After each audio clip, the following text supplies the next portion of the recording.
And one of the main purposes of revelation is to set the present moment, listen, to set the present moment in light of the unseen realities, listen, not just of the future, but to set the present moment in the midst of the unseen realities of the present.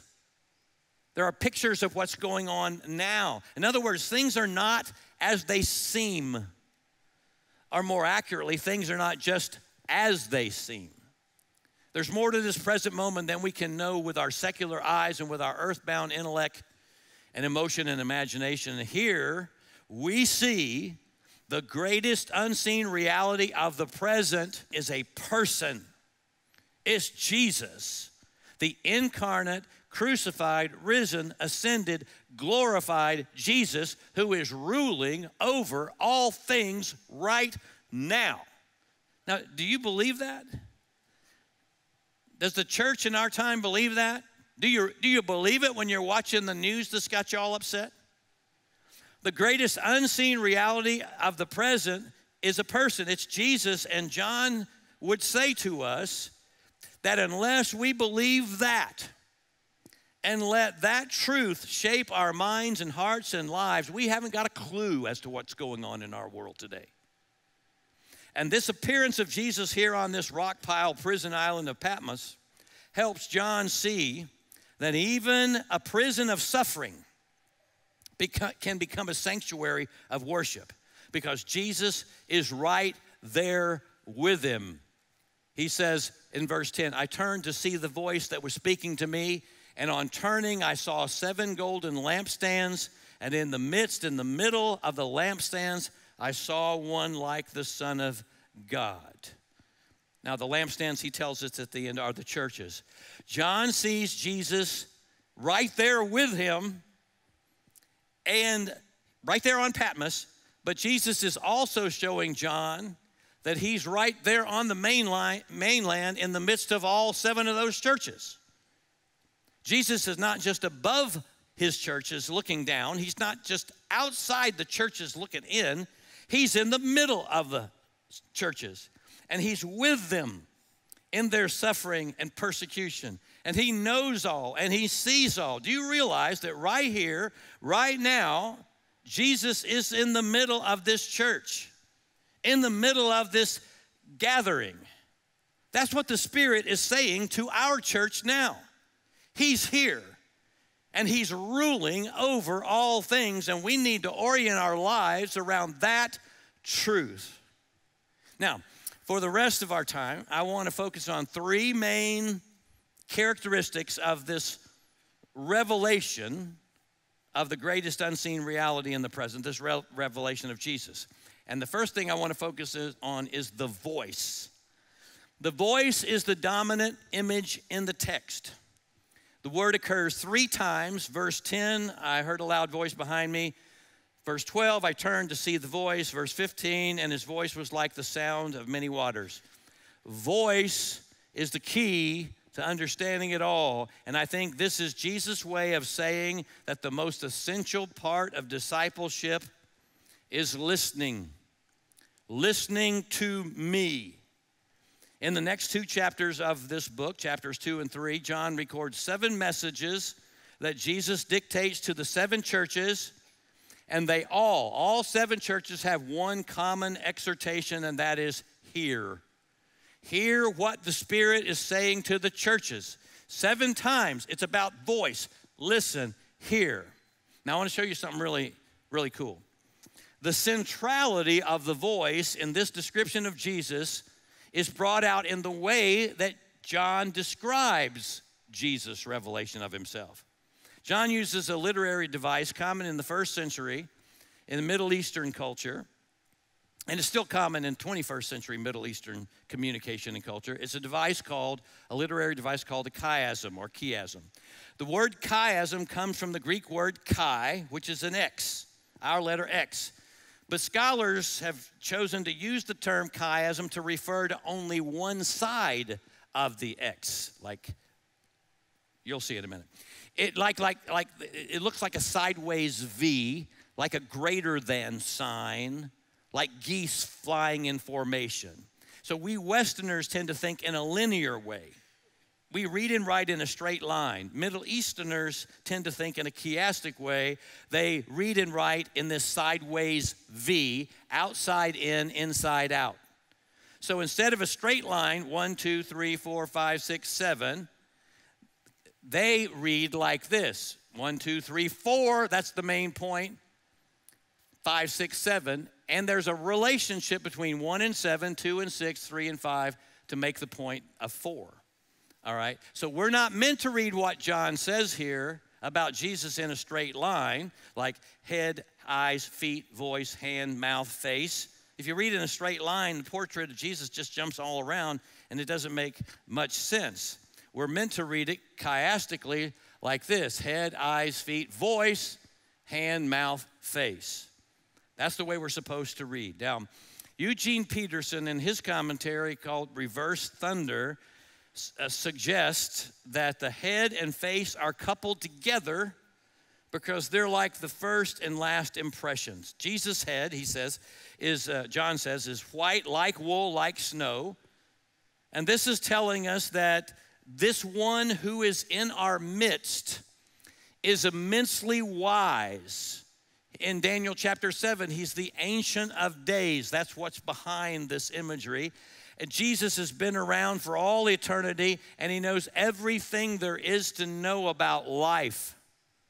His face shining like the sun in all of its fullness. Now, I don't know how John handled that part of it, because the sun is so brilliant it can blind you. But then again, the sun brings warmth. And so this suggests that the one who is in our midst radiates the glory of God. Something like what John and Peter saw on the Mount of Transfiguration. The eyes and the mouth go together because they're organs of relationship. Jesus' eyes are like flames of fire. That's a way of saying that Jesus' eyes are pure, and they're purifying, and they're penetrating. He sees all. He sees what's on the surface and what's underneath. He sees our actions, and he sees the motives of our heart. Out of his mouth comes a sharp two-edged sword. The author of Hebrews puts it this way, that sharp two-edged sword cuts to the division of soul and spirit. And Jesus' words cut to the soul and spirit, digging out the lies in our hearts so that we can know the truth about him and about us. The feet and hands go together because they're parts of body that express capability. His feet are like burnished bronze. Now, bronze is made of iron and copper. Iron rusts, copper bends, but you blend them together and they're strong and steady and solid and firm, a firm foundation. Burnished means his feet are hot from the furnace. And wherever he walks, he brings purification. And in his hand, he holds 7 stars. Now, these turn out to be angels. I'm going to talk about that next week. But right here, they also refer to the 7 stars or planets that ancient people felt ruled the world. Now, you see this in this image of a Roman coin from about this time. You see baby Caesar sits on top of the world, deified as God, and there are 7 stars around him, meaning that Caesar is Lord. And he rules and reigns over all, including the universe. This is an image, right? This is what Revelation is giving us. Pictures like this. But Jesus counters that image by saying that whatever cosmic or governmental or ecclesiastical or personal powers there are in the world, he holds all the powers in his right hand. Quite literally, he has the whole world in his hands. And then finally, the voice that was like the sound of many waters. A voice that is able to drown out all the other voices that are clamoring for our attention and allegiance. It's a loud voice, but even that, have you ever laid in front of a waterfall and just been lulled to sleep by the soothing sounds? Here again, it's loud but soothing. Again, the whole point is, listen, the whole point is the essential discipline of discipleship is listen to me. And the implication is that the churches in Asia Minor are not listening to Jesus, at least in some parts of their church life. Now, that's not hard to imagine, right? Congregations not listening to Jesus. Congregations not hearing what the Spirit is saying to the churches. Congregations listening to the latest fads, listening more to political and social agendas than Jesus. Too many churches, too many Christians were and are listening to the wrong voices. They pushed Jesus out of the center and put other things in the center. In John's day, they were listening to the threatening voice of Emperor Domitian, who said, if you don't call me Lord, you're going to die, or worse, boiled in oil or whatever. They were listening to his threatening voice, and they were listening to the seductive voices of the empire, to voices that promised comfort and security through wealth and military power. They were listening to voices that said it's possible to confess Jesus as Lord on Sunday, but then live for idols Monday through Saturday. The voice is central. Now, the second feature about the voice here is the voice is said to give two commands. The first command is do not be afraid, verse 17, and behold or look in verse 18. Now, it turns out that we obey the first by obeying the second. It's when we look that we're no longer afraid. When I'm afraid, it's because I'm not looking, or I should say, I'm not looking in the right place. I'm looking at all the cultural issues. I'm looking at all the political issues. I'm looking at the rise of terrorism. I'm looking at escalating collapse of our moral order. I'm looking at the growth of addiction. I'm looking at all kinds of things out there, and it's worrying me and scaring me to death. I'm not looking at Jesus, the risen and glorified Lord of life who holds the whole world in his hands. Jesus says, look to John on that prison island. Verse 18, look, I was dead, but I'm alive forevermore. I'm the first and the last. That's the same thing as in the other parts of the passage where God says, I'm the Alpha and the Omega. The two ends of the alphabet. If God is A and Z, he's everything in between. That's Jesus. He's everything. He's the beginning, the end, and everything in between. He says, I'm the living one. You've got to keep your eyes on me. Look at me. Now think about this. It turns out that we look by listening. We see by hearing. Martin Luther once exhorted people to stick their eyes in their ears. You will not see until you hear. And it's when you hear that you see. And when you see Jesus, like John sees him here, you're no longer will fear control you. The third major feature of this revelation of Jesus is the phrase, in the middle.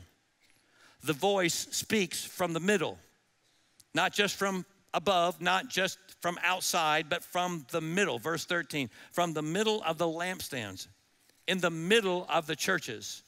But as John will soon discover as this drama unfolds, Jesus speaks from the middle of other places.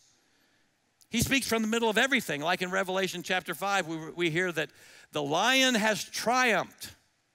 And when John turns expecting to see a lion, he saw a lamb as if slain standing in the middle of the throne of God, in the middle of the throne. Now, there's no way the lamb can be standing in the middle of the throne unless he's standing in the middle of the Almighty who sits on the throne, which means that he stands as God in the middle of everything. And this voice speaks from the middle of everything. Now, do you believe that? Does the church in our time believe that? That Jesus Christ stands in the center and he is the center? Well, sadly, I'm afraid not. I mean, what we've done, particularly in Western Christianity, is we made it all about me. And we turned this Jesus into some kind of divine therapist so that whatever you're struggling with or feeling or hurting from, we want Jesus to come and sit down and meet with us, and we want Jesus to help us be in the center of our lives.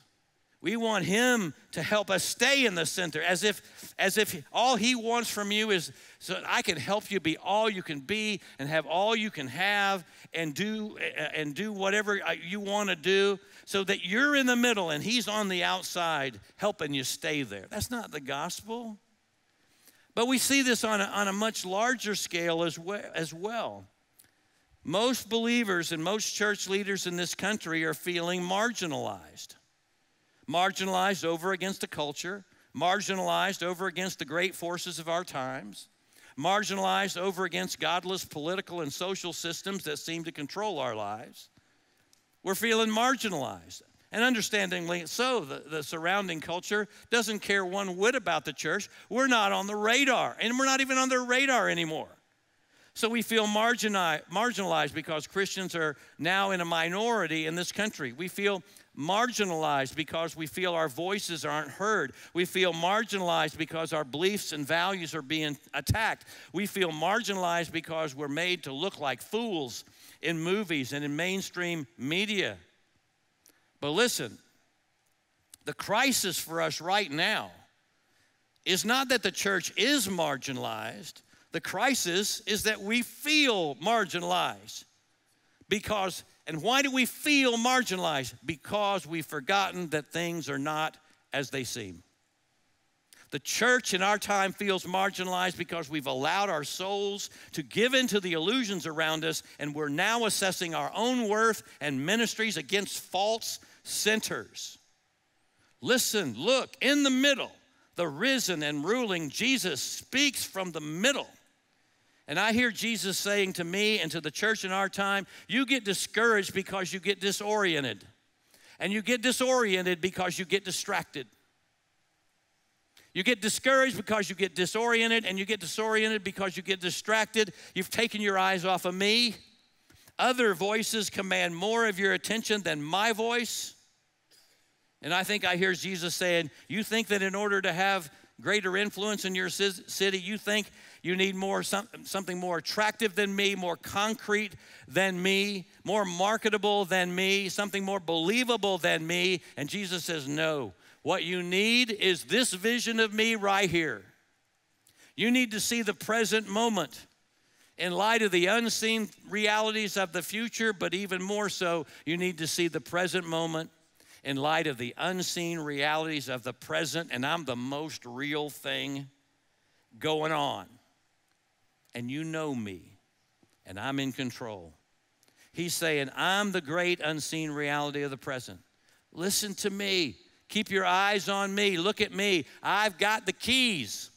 I've got the keys to death and Hades. No one else has them. And if I've got the keys to death and Hades, then I have the keys to everything else. So look, listen, don't be afraid.